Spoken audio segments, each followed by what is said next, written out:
बिस्मिल्लाहिर्रहमानिर्रहीम। अस्सलाम वालेकुम। मैं हूँ साइमा। तो आज मैं बनू का स्पेशल हलवा बनाने जा रही हूँ। मखंडी हलवा जो कि मैदे से बनता है और बहुत मशहूर है। लोग बाहर के मुल्कों में भी ये लेकर जाते हैं और बहुत ही डिलीशियस बनता है।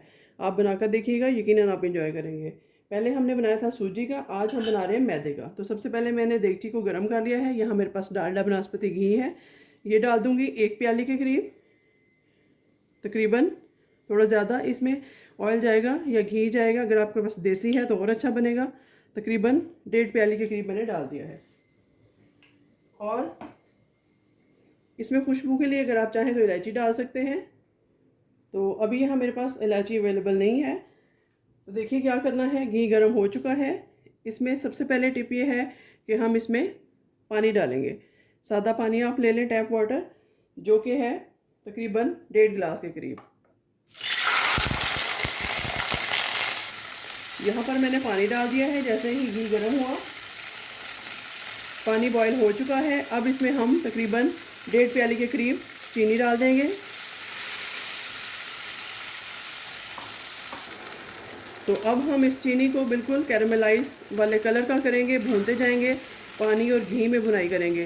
पहले जो मखंडी हलवा बनाया था उसमें खाली घी में ही हमने चीनी को मैश किया था, लेकिन अब इस दफ़ा थोड़ा चेंज है। और साथ ही मैं आपको बता दूं, ये देखिए तकरीबन आधा किलो हलवा हम बनाएंगे। आधा किलो का रेशो है, हिसाब है। ये मैंने आधा किलो मैदा लेके पानी में अच्छे से घोल तैयार कर लिया है, बिल्कुल इसमें गुठलियाँ ना रहें। तो चलिए इसको कैरामलाइज होने का वेट करते हैं।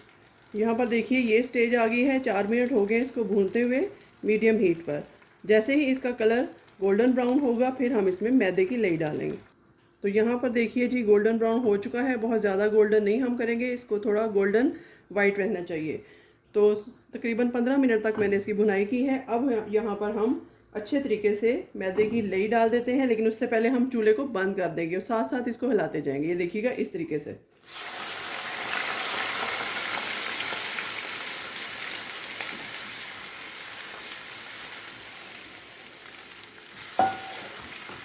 इस तरीके से जी इसको हिलाते जाएंगे। अब अच्छी तरीके से हम भुनाई करेंगे इसकी।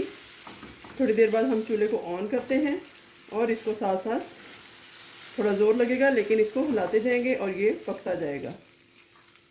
तो यहाँ देखिए मैंने चूल्हे को जला दिया है, तो हलवे की शेप आ गई है। अब बिल्कुल जितना अच्छा आप इसको भुनाई कर सकते हैं उतना करें, और इसकी गुठलियाँ भी मर जाएंगी और ये भुनता हुआ जाएगा। तकरीबन 8 से 10 मिनट इसकी भुनाई करके मैं आपको दिखाती हूँ। तो यहाँ पर जिसने घी छोड़ दिया है, बड़ा अच्छा सा हलवा हमारा बनकर तैयार है। इसको डिश आउट करते हैं। तो यहाँ पर बनू का मशहूर अकबर हलवा जो है वो तैयार है। अगर आपको ये रेसिपी अच्छी लगे, आप खा के देखें, यकीनन बहुत मज़ा आएगा। नान के साथ, पूड़ी के साथ, जैसे मर्ज़ी आप खाएं। बच्चों को दें, बहुत हेल्दी है। तो अगर आपको रेसिपी अच्छी लगे तो इसको लाइक, शेयर एंड सब्सक्राइब कीजिएगा मेरे चैनल को। मिलते हैं किसी नई और अच्छी रेसिपी के साथ। तब तक के लिए अल्लाह हाफ़िज़।